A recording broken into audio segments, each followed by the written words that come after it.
السلام عليكم ورحمة الله وبركاته. أهلا بيكم في مطبخ ليلى. النهاردة إن شاء الله هنعمل وصفة فول أو علبة فول اهي معايا كنزاية. هعملها بطريقة حلوة جدا وسهلة، وفي الفطار كده حاجة سريعة ونقول بسم الله.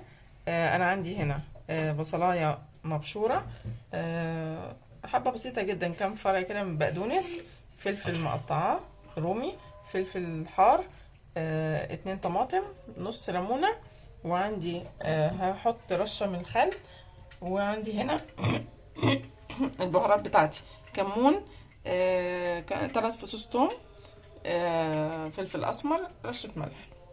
تمام. هحط مجهزة الطاسة هي عندي، سخنتها، هحط عليها الزيت. عندي زيت عباد او زيت ذرة، اي نوع زيت اهو كده. كمية يعني مش كبيرة، كمية بسيطة. هضيف عليها على طول، هنزل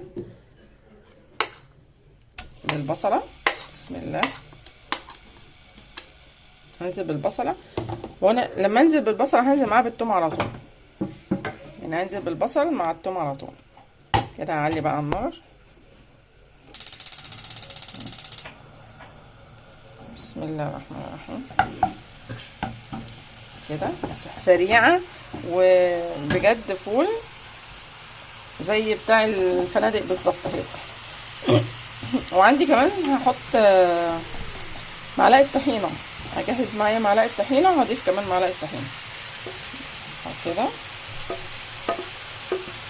حاجة سريعة وسهلة وطعم تحفة. عايزة تحطي فلفل ألوان حطي فلفل ألوان براحتك برضه.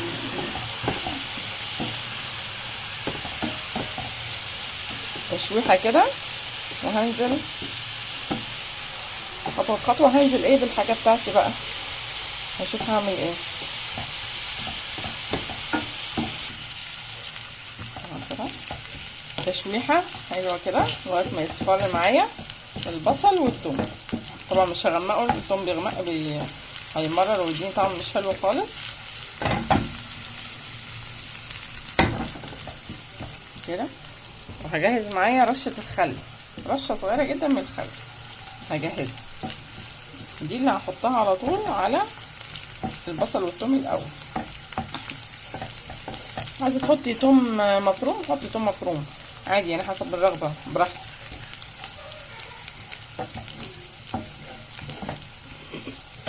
كده.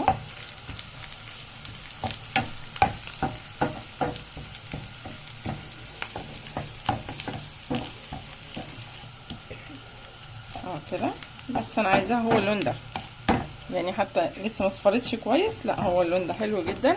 هحط اهي كده نقطه الخل بتاعتي، نقطه صغيره خالص، يعني حبه صغيرين تقريبا، يعني نص معلقه تقريبا كده. هنزل بالطماطم. بسم الله الرحمن الرحيم. ومعاها رشة البقدونس والفلفل. هقلب تقليبة كويسة. انا بحب في مطبخ ليلى اشارك معاكم اي اكلة حلوة، بشاركها معاكم لكل بقى ايه بنوتة كده لسه متجوزة جديد عايزة تتعلم اي حاجة سريعة تعملها في مطبخ ليلى، بتساعدك على كده. طبعا خبرة اكتر من 24 سنة في المطبخ كده.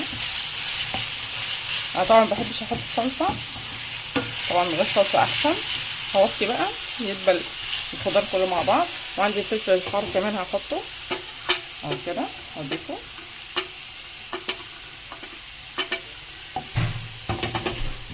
كده. المكونات كلها تدبل مع بعض. هنزل بايه بالفول بعد كده، والبهارات بتاعتي هضيفها كلها اهو، فلفل اسمر والكمون والملح ضفتهم كلهم، واقلب تقليبه حلوه كده.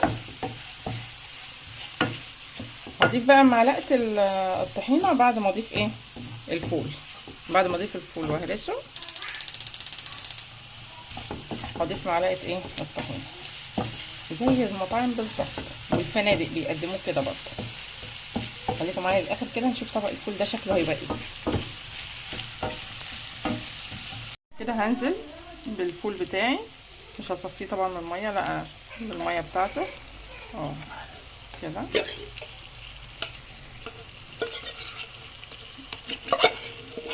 في عندك انت بتحبي فول حصى حبوب عاديه ممكن، عايزه مطحون برضو ده او ده. انا جبته مطحون كده معايا. بسم الله الرحمن الرحيم. كده عامل ازاي؟ احط بقى الطحينه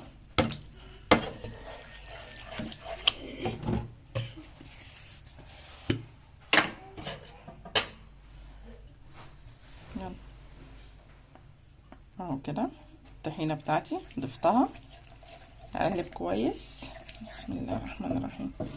لا ما شاء الله، اللهم صل على النبي، يعني حاجه عليه الصلاه والسلام. لا حاجه ريحتها جميله. هسيبه بقى ايه ياخد غلوه كده مع بعض، تندمج كلها المكونات مع بعض كده. شايفين الفول عامل ازاي؟ سايح سايح وريحته تحفه. هشوف بقى هو محتاج عصره الليمون دي احطها اهو، عصره صغيره كده من الليمون بس. اللي تقليبه حلوه كده.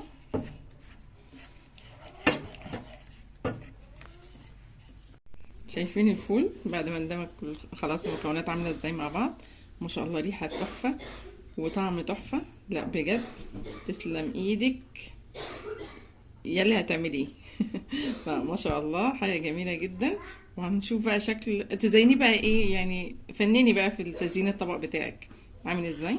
شايفين الفول تحفه تحفه للفطار، احلى فطور.